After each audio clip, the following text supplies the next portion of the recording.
Hello, I'm Tomás Garza, the Director of Faculty Relations at the International Academy of Universal Self-Mastery, and it is my great pleasure today to sit down with Ayse Hogan, also of the Academy. Ayse, welcome. Hi, how are you, Tomas? How are you doing today? I'm doing really, really well. Thank you. It's so much fun to sit down with you here because we Mhm. have so much to talk about, and the Academy is already touching so many lives. So let me just jump right in and ask Okay. you, how did this whole Academy start? It was so interesting. It started after the whole COVID. The Hmm. COVID came, and then I went through a big shift at the beginning of COVID. Like I think a lot of people did, a lot of ups and downs and spikes and emotions, and there was a lot of things that were happening that I felt like I had no control over. And I went into a meditation about Okay. 2 weeks in, I think, into COVID. I'd gone into a meditation, and when I go into meditations, I like to go to specific places. I'm a very busy person, and it's Mhm. hard for me to quiet my mind a lot of times. So I like to go to specific places when I go into my meditations. And this particular place, this particular day, I'm sorry, I was going to go to a spiritual center that I was planning to build one day on the beach of Costa Rica. This is a All place right. that I like to go. Okay. And I know what it looks like, I know what it smells like, I know what it feels like to be there. So I Yeah. went, got myself all ready, got ready to walk down the pathway like I always do, open the door to walk in. And this time, once I got myself ready, I ended up on this really big field. Hmm. And on this field, there were thousands and thousands of people. And they were all wearing white, yellow and gold yoga mats. Everybody seemed to have a yoga mat. Okay. And I didn't notice it at the time, but they were actually social distancing because there was no two mats that were next to each other. Everybody was kind of spread out. I see. And I physically actually felt myself slide into my body in the vision. I don't know how to say it. It's like all of a sudden I was like thunk there. And I could see myself talking because I'm very handsy when I talk. So I could see myself talking. I could see the microphone in front of me. I could see through my own eyes, but I couldn't hear what I was saying. Okay. And I could only imagine that I was like leading a meditation just based on what everybody else was doing. Hmm. But in my head, I heard, Ayse, look right. So I actually thought I was going Hmm. to see the spiritual. I was still looking for the spiritual center, right? I'm like, what am I doing here? And where's the spiritual center, right? So I Okay. actually thought I was still going to see it. So I turned my head to see it from the outside. And instead, I saw this massive, like, university academy campus, like this old Yeah. building, a bunch of old buildings, beautiful buildings. Okay. And I wish that I could draw. I really do, because it was Mm. so clear. I could like draw every single window. And there was this wonderful energy coming from it. And it made me quite emotional, to be honest. But I Mm-hmm. kind of remember looking up and going, I don't know what you want me to do with this. Like, I just really don't know what you want me to do. I see. And I came out of the meditation a little weepy, full of Mm. love, feeling a lot of gratitude, Yeah. but still like, I don't know what you want me to do with this. And I'm kind of, a bit of a, maybe a smart ass a little bit. So I'm like looking up at my ceiling and I said, like, how do you want me to do this? Do you know that it's COVID down here? Right. So I was just like, I don't know what you want me to do. A series of events happened after that. And before I knew it, I was creating a board of directors. I'd already had like 20 or 30 faculty that were ready. And I was creating an online Mm. academy. And Okay. the interesting thing was that when people were asking me, like, what's your business model, this kind of stuff, it was just, I would open my mouth and it would just come out. I'd never planned this. Like, it was just coming Mhm. out. And if I tried to change some aspects of it and go, well, maybe I should do that, they say this instead, I seriously thought I was telling a lie. You know that feeling when you know you're like lying? Right? Yes. And Oh, I yeah. would try and change something and it would just feel like I was telling a lie. Mm. So I went Mhm. back to just whatever the plan was that was coming out of me. And before I knew it, it was just growing and growing. And we were already on a platform that I had found. And Right. it's like an interactive platform. So I want you to imagine like an online community that has timelines and news feeds and stuff. But I knew there would be no marketing, no ads, no anything like that. It would just Right. simply be students and teachers. And the whole idea behind it was that, we spend a lot of time marketing our individual businesses. But what we don't do, like if I think about my practice as a self-mastery coach, I spend 2/3 of my time marketing and 1/3 of my time actually doing the work and the passion that I love to do. Yeah. So the whole premise behind the academy is that now these facilitators and these mentors and these coaches and these teachers can come in and go back to their passion. Right? They don't have to worry about the marketing. They don't have to worry about any of that. That they just need to come in and start helping the students into their self-mastery, whatever it is that they need. And it's really a whole body approach. We're looking at the body and the mind and the spirit and the energy and the subconscious. Yes. I like to look at people like the facets of a diamond and just all these different amazing things and a coach for each one and different courses and teachings and different things that can happen inside the academy. So it's been 2 months, and we have a board of directors that are 7 strong, and the 7 is the number of the awakening. And we have over 100 faculty, and we're launching, everything willing, August 15th. So I'm beside myself. Everything has kind of fallen into place. I love it. Yes. And, I've had the pleasure to sit down with a number of those faculty and interview them myself for a faculty spotlight. And I can tell you that everybody has said that this academy has been the answer to something they were looking for, whether they were consciously aware of that or not. And you took action on this vision. So how is this vision different from other visions that you may have had in the past? Well, number one, if COVID hadn't have happened, I would have been still on my hamster wheel trying to get my practice going. And I would have entirely probably missed this altogether, or I would have dismissed it and went, oh, that's nice for another day. I probably would not have moved forward with it. Okay. And it's just that I couldn't help but trip over it. Like, it was just the things were happening. The first platform showed up, and then, and then I knew Lisa Barry, our director of public relations and media. I already knew her. And so I called her, and she was like on board, and she introduced me to you, who I didn't know. And, I knew some people, and I brought them in, and then we needed a web designer, and we went through 2 that didn't work. And I started trying to build it myself. And then all of a sudden this beautiful company, BG Marketing Authority, showed up, and they're like, we're gonna virtually give you this site. And now they're a director. They're the 7th director. They're holding the 7th space. And I'm like, how can I not do this? There's no way that I can't do it. And the weird thing is, weird things are happening. Well, I say weirderful because it's weird and wonderful all at the same time. So weirderful is a word I've kind of come up with. And I go to bed thinking about something, that I need something for the academy. Yeah. It's like the next day, I'm not even lying. Like the next day it shows up. It's like somebody's listening, and I say, I need this before I go to bed. And while I'm sleeping, they're out getting it for me. And I come back, and it's like, boom, it falls in front of me. So there was no way that this is not going to happen. I would have had to have been like blind and in a coma to not see what was happening.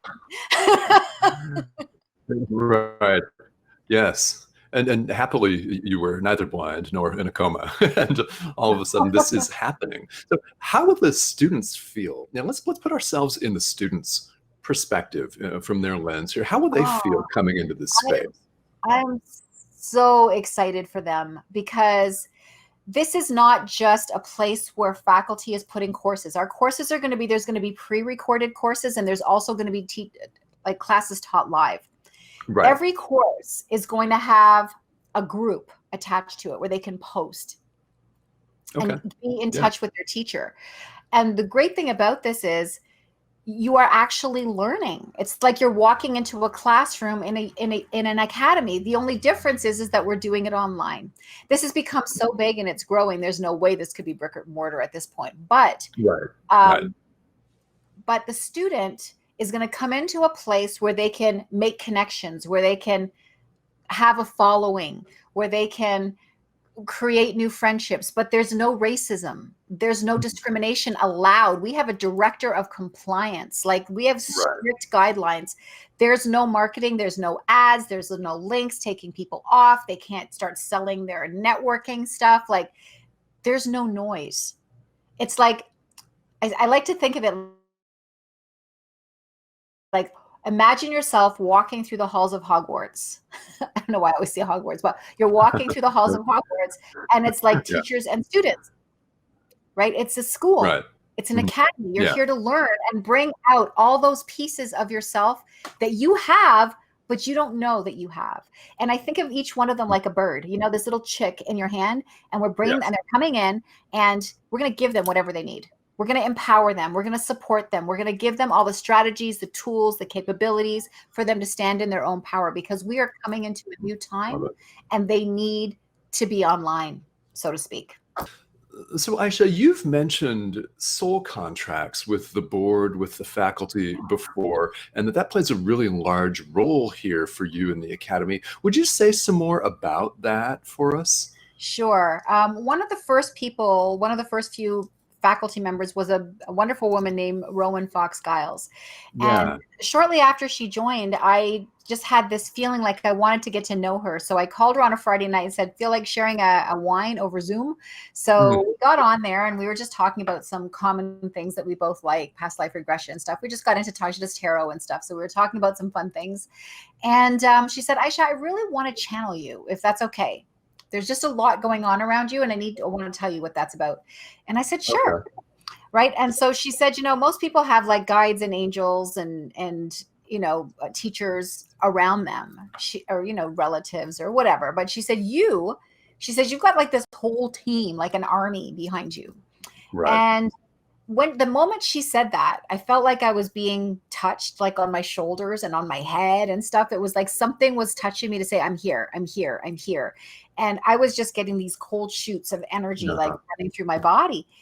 And, you know, as much as I am all in as far as universe, and my mind is wide open when it comes to this type of thing, you know, there's still that piece of you that goes, is this really happening? Right. So there's always that. Right. And, then she said, you know, you've done this before, this academy thing before. She says, you've done it before because you have a soul contract. And so you have a soul contract to do it in this life. And it's funny that she used the word soul contract, because I have always hated the word soul contract, because I find it so corporate. Like, you know, it's like, you know, and I just find like it's such a corporate word, and it just doesn't fit with me with what we do. So and I was like, a soul contract. And she goes, and that's why you've got everyone, like how it's been so easy for you to, in this short time, pull together all these faculty, because they all have a soul contract with you. And that kind of blew my mind a bit. And then she said, I see the number 500. And at that time I was at like, I think 70 or something. And she said, you are going to have 500 faculty. And in another year, you'll open up another academy, and it'll be for children. Okay. She goes, so I don't see just one building. That's why you saw it like a campus, like a city, because you said there's going to be more than one academy. You're just going to continue opening them. And and it was, I'm not going to say overwhelming. It was kind of mind blowing, but also like, again, you sort of sit there and go, me? I'm gonna do this, right? So, it's been interesting. So yes, that's where the whole soul contract conversation comes from. That is really interesting. It's interesting that you'll be doing this again and again in many different contexts, as it appears. Okay, so there's been some evolution regarding your title and your role here at the Academy. Would you say some more about that? At first, I was being called Dean and Founder. So that was the name at first. And, you know, since the moment of sort of that was the name, it just wasn't sitting with me. I wasn't resonating with it. I wasn't feeling good with it. And but I didn't know what else. And we came up with some other options, and even Priestess showed up, and I was like, no. So I was like, no. All right. So And I felt like every single time somebody would ask me, what is your role in this? I mean, besides, holding it all together, I said, I feel like it's a caretaker. I see myself, with a broom, just going down the halls, cleaning the halls, opening the windows, opening the doors, pulling back the curtains and saying, come on in, you go over there, you go over there. Like, so that's kind of how I see things. So when it came to creating my title, I sat down and I was like, what is it?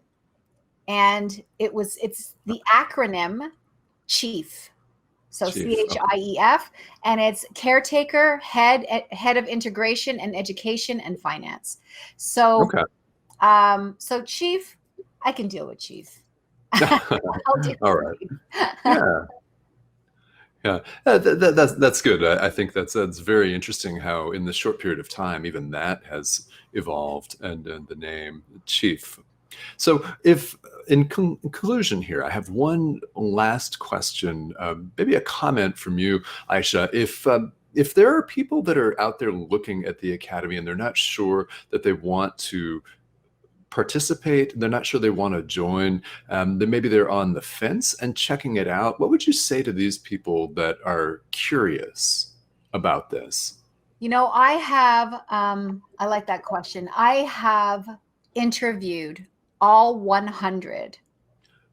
Lisa Berry, one of our other directors, she did interview a few, but for the most part, I would say like 95% of them I have interviewed, because I wanted to make sure that every single teacher, mentor, coach, leader remembered why they started doing this work in the first place. Yes. Because it's not about the money. The money will come. That's an outcome. It's a business, but that's not our driving force. Our driving force is our passion. And that passion, you can't buy that. Right. I mean, I like, what would you put as a price tag on your passion? Right. So you can't buy passion. And when you have already, we have 100 faculty with passion. Imagine when we have 500. And it doesn't matter where you are in the scale of things. There are people that we call higher caliber leaders, and there's people that are just newer or unknown, and their messages are still so powerful. The fact that maybe they didn't know how to market themselves properly, or in the right way, or whatever, should not be what determines who they are in this new way of being. So to me, it's about, we're all equal here. We're all equal here. And we all have a message, and we all have a place. We all have a path and a purpose in this Academy, each and every one of us. Like I was surprised with 100 faculty that we don't have a lot of crossover in topic. Right. Right. And we are we are also teaching in every language. Right. So we're having, like, every language is open. We already have Spanish. We have aromatherapists who will be teaching in Russian. Like we have different languages coming in. Right. So I'm going to say, don't let this hold you back. Don't. If you feel the call, if this feels like something that you want to even just explore, set up that interview with me, and let's get on Zoom. Let's talk. Right? Because you might be surprised that you are an actual amazing fit, even if you don't have a course yet, but the content is all here. You know what I mean? And you could put that course together. This is what we can do. And we're here together to support each other. You're not alone. You're not, we all have our own businesses. And I like to look at that as that's all of our own individual islands. Right? But we have this, we all each have a boat that brings us to this hub, which is the Academy. And, there's no one-to-one model here. There's no one-to-many model here. This is many to many. And I think of this sometimes like, I woke up the other morning thinking of the 100th monkey syndrome. Okay. Yeah. Right. And that 100th monkey syndrome, I'm just going to quickly go over it, because I'm surprised that some people don't know about it. And it's, on this island in Japan, these scientists were looking at they were researching these monkeys, and the monkeys would eat sweet potatoes that grew on the island. And Mhm. they would eat them with the dirt. They'd pull them out and they'd eat them with the dirt. You could tell that the monkeys weren't really enjoying them because they were like Yeah. spitting out the dirt and stuff. And Yes. eventually, one of the young monkeys decided to wash the potato in the water before he ate ate the potato. And then other monkeys, the younger monkeys, started doing it. The older monkeys were still eating the dirty potatoes. And eventually, more and more and more of the monkeys started washing the potatoes. So you get to 60 monkeys, 70 monkeys, 80 monkeys, the hypothetical 100th monkey all of a sudden washes its potato, and some message is sent up to the collective, and all the monkeys are washing their potatoes now, not only on this island, but on the surrounding islands over the seas, right? Yes. So I truly believe that we as humans also have this tipping point, right? Where it's only going to take a handful of us, to tip the scales, to change, to shift the reality. It's already starting. And anybody who doesn't admit that to themselves is like walking around with their eyes closed. Like, it's changing already. Yes. And, we might not be all 100 monkeys. The Academy might not represent all 100 monkeys, but I have a good feeling we're going to represent about 75 of them. Mm-hmm. And the rest of them are going to be coming from all other places, and we are going to tip the scales. It's going to be that changing point that it leads up into the collective, and all of us change. And we don't live anymore in this place of fear and hate and discrimination and hurting one another. I'm not saying we're going to be in a nirvana and it's all I'm not thinking it's going to be that. Yeah. But I definitely think that we're going to be in a more awakened state, frequency up higher. Yes. It's just going to be a better place, a better way to live. Yes. And it has begun. And everyone that this has touched already, thank you for taking action on your vision, Ayse. Thank you so much for joining us here today. I just feel so blessed. I do. I'm grateful. I go to bed in awe every single night. And I'm just so amazed at everything that happened or unfolded that day. And, I go to bed thinking, is tomorrow really going to be better than today? Because wow, Yeah. Tomorrow's going to be better than today. I'm pretty excited. I don't know if I can go to sleep. So it's just been amazing. Yes. Agreed. It Awesome. has been Actually, amazing. awesome. Oh, I have to tell you this part. So our acronym, before we added the international piece on, it was Academy of Universal Self-Mastery. One of the words that I use all the time in my speech is awesome, right? Yeah. Everything is awesome. And it was one of the faculty members that came up to me and she said, Ayse, did you realize that the acronym AUSM of the Academy is awesome? And I was like, oh, yeah. Oh, that was just I was so happy. And then we decided to add the international. So it's iawesome.com. So I'm absolutely thrilled about what's happening. And I'm so blessed to be, I always have trouble taking credit for things, but let's say being the chief. I'll just say being the chief on this one. Yeah. Yes. Yeah. And we thank you for taking action on that vision, because it's already touched so many lives and is going to touch so many more. So Ayse, thank you so much for joining us here today. Thank you. And guys, we will see you. You're most welcome. It's been my pleasure. And we will see you all here at the International Academy of Universal Self-Mastery. Have a great day, everybody. See you soon.